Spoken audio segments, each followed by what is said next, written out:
नमस्कार मित्रांनो, मी तानाजी शिंदे आज आपल्यासाठी पुन्हा नवीन प्रयोग तुम्हाला या ठिकाणी दाखवायला या ठिकाणी घेतलेला आहे।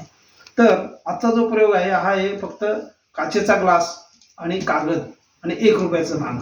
हे 1 रुपयाचं नाणं याच्या जे खाली आहे ते काही नाही तुम्हाला दिसणार। इथे फक्त हा कागद ठेवलेला आहे आणि याच्यावर हा 1 रुपयाचं नाणं मी या ठिकाणी थोडंसं अंधार येते इकडून ठेवतो।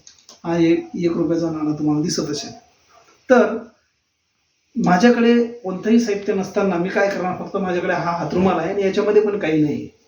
तर हा 1 रुपयाचं नाणं मी फक्त या ग्लासवर असं झाकणार आणि हे ग्लास 1 रुपयाचं जे नाणं आहे हे नाण्यावर मी असं फक्त हा ग्लास ठेवणार आणि फक्त याला अंतरू मंत्र जंतरू म्हणणार, असं करणार।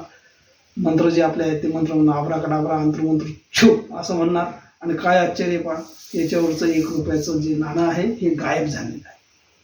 हे तुम्हाला पण घरी करता येऊ शकतं। हे 1 रुपयाचं नाणं मग गेलं कुठं?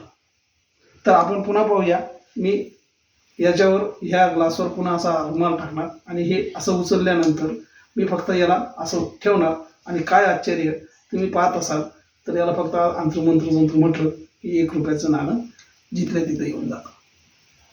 आता हा प्रयोग तुम्ही घरी पण करू शकता। त्याच्यासाठी तुमच्या घरी पाहिजे काचेचा ग्लास, एक हातरुमाल किंवा फडकं एखादं कोणतंही तुम्ही घेऊ शकता आणि 1 रुपयाचं नाणं आणि एक कागद, एवढं साहित्य याला आहे। घरगुती साहित्य हे आपल्याला करू शकता आणि तुम्ही नक्की करा, मुलांना दाखवा, त्यांना खूप मजा वाटते। तर याचे सर्वप्रथम काय करायचं, आता हे 1 रुपयाचं नाणं, आता मी हा रुमाल वापरत नाही, गायब कसं होतं ते पहा। हा मी काचेचा ग्लास उचलणार, याच्यावर फक्त ठेवणार, गायब झाला। पुन्हा मी याला असं, आता तुम्हाला सांगूनच सांगतो, हे उचलणार, इकडे ठेवणार, हा 1 रुपयाचं नाणं पुन्हा आलं।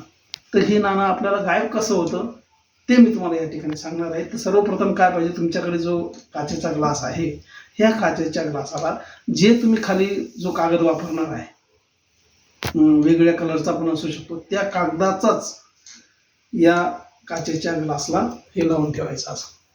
तेव्हा तुम्ही पाहू शकता, ह्याच तसाच जो कागद तुम्ही वापरणार आहे खाली ठेवायला, त्याच कागदाचं मापाचं असं याच्यावर ठेवायचं, पेननं असं त्याला गोल करून त्याला कापून घ्यायचं आणि याला इथं डिंक लावून ते त्याच्यावर असं चिपकून घ्यायचं। आणि त्याच्यामुळे काय होतं, तुम्ही या पृष्ठभागाकडे लक्ष ठेवणार, खाली काचेच्या ग्लासातून आरपार दिसतं आणि हे जेव्हा हे खाली असल्यामुळे काय होतं, याच्यावर ठेवल्यानंतर हा काचेचा ग्लास याच्यावर पडल्यानंतर तो 1 रुपयाचं नाणं हे गायब होतं। ॲक्च्युअलमध्ये काय होतं की हे नाणं गायब होतच नाही, हे तिथंच राहतं, तिथंच राहतं। फक्त ह्या ज्या काचेच्या ग्लासाला आपण हे वेस्टर्न लावलेलं आहे याच्यावर ते फक्त झाकलं जातं आणि याचं जे वेस्टर्न लावलेलं आहे, याला जे लावलेलं आहे, याची जी बाजू आहे ही एक सारखीच असल्यामुळे हे आपल्या लक्षात येत नाही। चला, धन्यवाद, भेटूया पुढच्या व्हिडिओमध्ये। नमस्कार।